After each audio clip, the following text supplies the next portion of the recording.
வடமாநில மக்களின் இயல்பு வாழ்க்கையை புரட்டி போட்ட மழை வெள்ளத்தின் பாதிப்புகள்தான் இவை.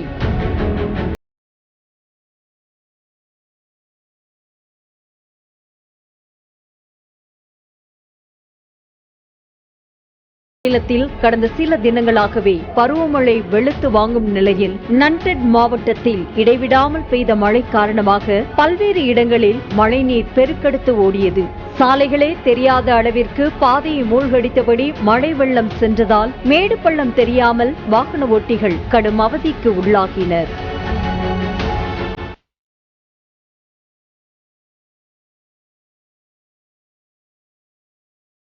இதேபோல தானே மாவட்டத்தின் பல்வேறு இடங்களிலும் தொடர்ந்து கனமழை பெய்ததால் சாலைகளில் மழைநீர் பெருக்கெடுத்து ஓடி வாகன போக்குவரத்து பாதிக்கப்பட்டது. விரைவு சாலையில் வேகமாக செல்ல வேண்டிய வாகனங்கள் அனைத்தும் மெதுவாக ஊர்ந்து சென்றன. இதேபோல மழைநீரில் தண்டவாளங்கள் மூழ்கியதால் ரயில் போக்குவரத்தும் சிறிது நேரம் பாதிக்கப்பட்டது.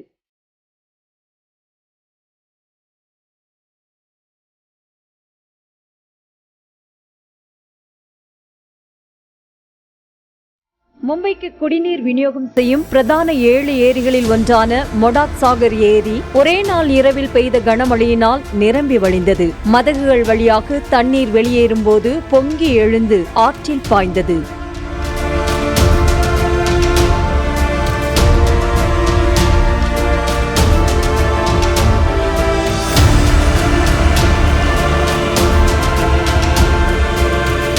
இதனிடையே தானே மற்றும் பால்கர் மாவட்டத்தில் மழை வெள்ளம் காரணமாக பள்ளிகளுக்கு விடுமுறை அறிவிக்கப்பட்டது. அது மட்டுமன்றி மழையால் பாதிக்கப்பட்ட இடங்களில் மக்களுக்கு உதவ 500 மருத்துவ குழுக்கள் அனுப்பி வைக்கப்பட்டுள்ளன.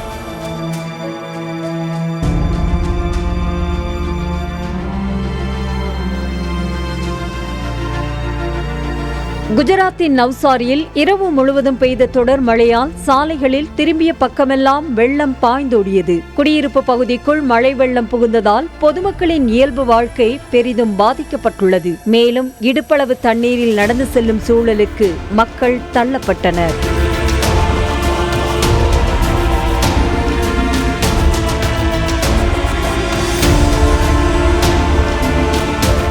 குஜராத்தின் நவ்சாரியில் கனமழை காரணமாக பூர்ணா நதியில் காட்டாற்று வெள்ளம் பாய்ந்து சென்றது. 20 அடி உயரத்தை தாண்டி செந்நிறத்தில் பாய்ந்த மழை வெள்ளத்தை பாலத்தில் நின்றபடி மக்கள் பார்த்தனர். அது மட்டுமன்றி குடியிருப்பு பகுதிக்குள் புகுந்த ஆற்று வெள்ளம் வீடுகளை சூழ்ந்து காணப்பட்டதால் மக்கள் வெளியேற முடியாமல் வீட்டிற்குள்ளேயே முடங்கியிருந்தனர்.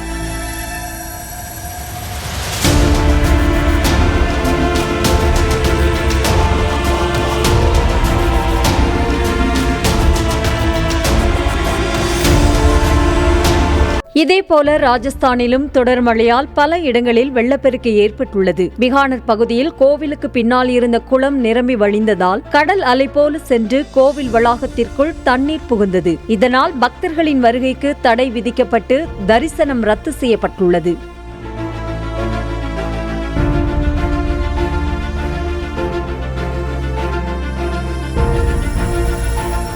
இதனிடையே உத்தரப்பிரதேசத்தின் ஹிண்டன் நதியில் வெள்ளம் லேசாக குறைந்ததால் சில நாட்களுக்கு முன்பு கிட்டத்தட்ட முழுவதுமாக மூழ்கிய கார்கள் தற்போது பாதி அளவு வெளியே தெரிய தொடங்கியுள்ளன.